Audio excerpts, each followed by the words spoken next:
అదరగొట్టే కారం రంగు రుచి ఆచి కారం పొడి.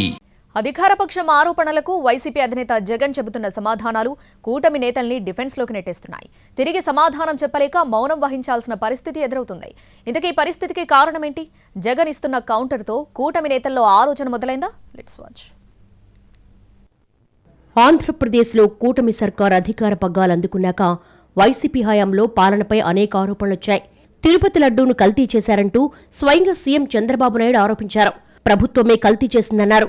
ఈ అంశంపై ప్రస్తుతం విచారణ కొనసాగుతోంది. అయితే తిరుపతి లడ్డూ కల్తీ విషయంలో ఒక్క ఆధారమైన ఉందా అని ప్రశ్నించారు మాజీ ముఖ్యమంత్రి వైసీపీ అధినేత జగన్. దీనికి కూటమి నేతల నుంచి పెద్దగా సమాధానం రాలేదు. కూటమి ప్రభుత్వం ఎన్నికల సమయంలో ఇచ్చిన సూపర్ 6 హామీలు అమలు కాలేదని విమర్శలు చేశారు జగన్. తల్లికి వందనం మొదటి ఏడాది ఎగ్గొట్టి రెండో ఏడాదిలో ఇచ్చారన్నారు. సీఎం చంద్రబాబుపై చీటింగ్ కేసు పెట్టాలన్నారు. మహిళలకు ఉచిత బస్ ప్రయాణం అంటూనే అనేక ఆంక్షలు పెట్టారని విమర్శించారు జగన్. సూపర్ 6 పై జగన్ ఇన్ని విమర్శలు చేసినా మంత్రుల దగ్గర నుంచి సరైన సమాధానం రాలేదు. ప్రభుత్వం ప్రతిష్టాత్మకంగా తీసుకున్న సూపర్ 6 పై మంత్రుల స్పందన పేలవంగా ఉందనే టాక్ ఉంది. అన్నదాత సుఖీభవ అంటూ పీఎం కిసాన్ కాక సంవత్సరానికి 20,000 అన్నాడు. 2 ఏళ్ళకి కలిపి 40,000 ఇచ్చింది. 10,000 30,000 ఎగరగొట్టినాడు. ఇది మోసం కాదా అని అడుగుతా ఉన్నాను.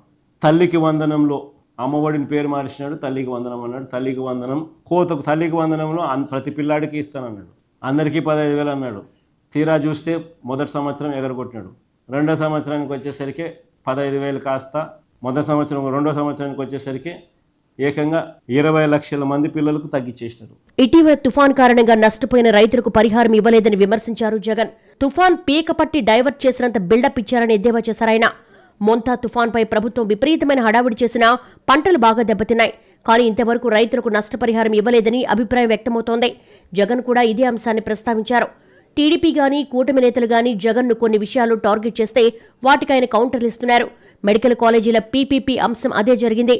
జగన్ ఒక్క మెడికల్ కాలేజీ కూడా పూర్తి చేయలేదన్న విమర్శలకు వైసీపీ గట్టిగా సమాధానం చెప్పింది. ప్రస్తుతం 1,00,00,000 సంతకాల కార్యక్రమం నిర్వహిస్తోంది. మెడికల్ కాలేజీలు ప్రైవేటు పరం అవుతున్నాయని చర్చ జరుగుతుంటే కూటమి నేతలు గట్టిగా మాట్లాడలేని స్థితిలో ఉన్నారు. మొత్తానికి వైసీపీ విమర్శలకు జగన్ గట్టిగా కౌంటర్లు ఇస్తున్నారు. వాటికి కూటమి నేతల రియాక్షన్ పేలవంగా ఉందనే చర్చ నడుస్తోంది.